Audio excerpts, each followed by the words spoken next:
is a real estate investment trust.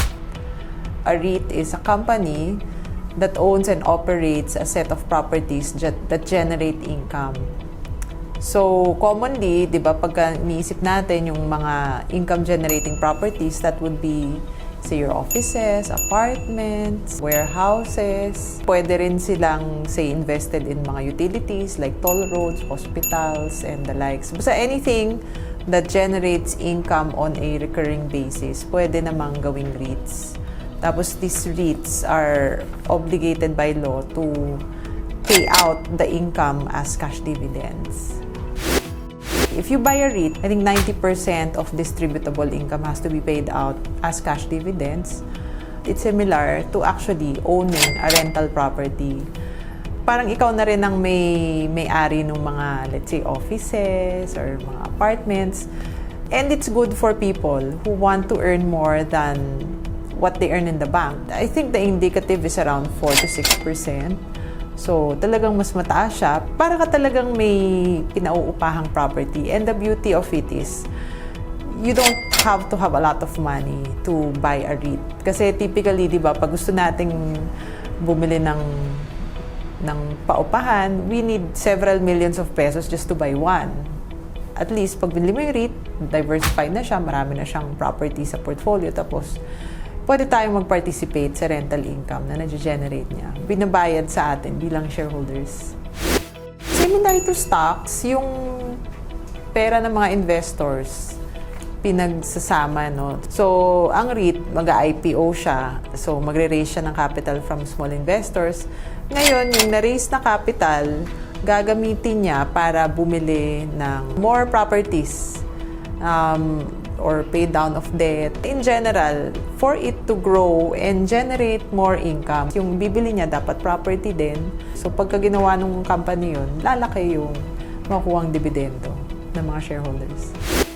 Also, when the prices of properties go up, the value of the REITs go up. Kasi itong mga REITs na to, ililist siya sa Philippine Stock Exchange. So kung gumaganda yung, say, rental income niya, di tataas din yung value. A REIT is actually professionally managed. So at the end of the day, when you get your cash dividends, it's net of all expenses, net of all taxes. So wala na yung headache na yon. So darating na lang yung dividend income mo sa stock brokerage account mo. And aside from that, it's very affordable. Initially, we talked about how you would really need a lot of money to, say, invest in an office or a condominium. Tapos, isa lang mabibili mo, yun pa, diversified. Kasi pag binili mo yung REIT, kahit isang REIT lang ang binili mo, usually, it has several properties already inside. And finally, liquid siya.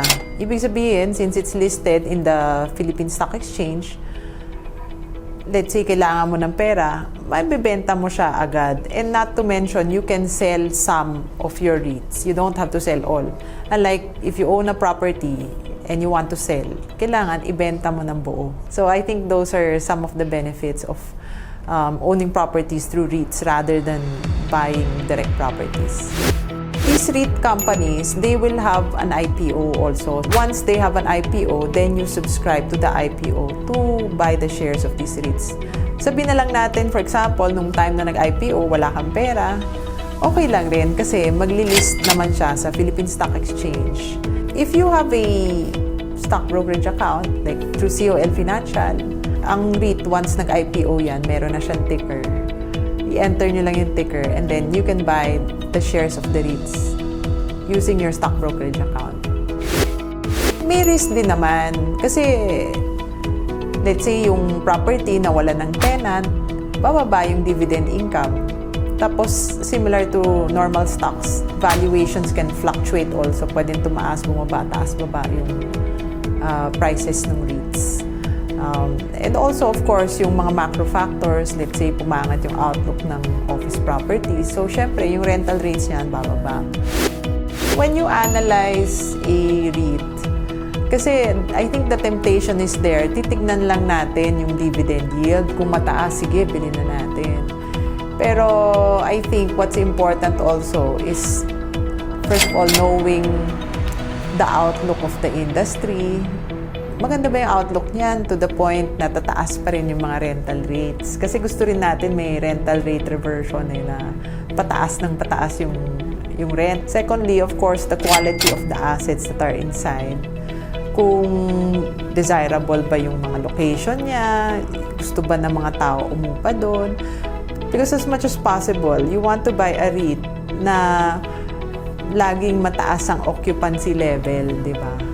Tsaka pataas yung rental rates para all the time, or most of the time at least, yung natatanggap ninyong dividends, pataas din siya, or at least stable.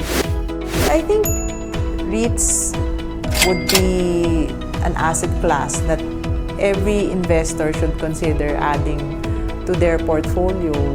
The beauty of a REIT is, aside from potential capital appreciation, you also benefit from income generation. So I think for the more conservative investors who are not yet ready to go, aggressively into common stocks of listed companies that don't give out much cash dividends, this is in some ways a hybrid, or a safer option, because at least they will get the cash dividends on an annual basis. So maybe this is a product that an investor might consider, especially for the newbies, to start investing when they enter into the stock market. We will also be covering the REITs once they are listed. We will be coming out with research reports on them. Thank you for watching. To learn more about investing, follow, like, subscribe to our social media accounts. And if you want to read more about our research reports, they're also found in our website at colfinancial.com. Thank you again.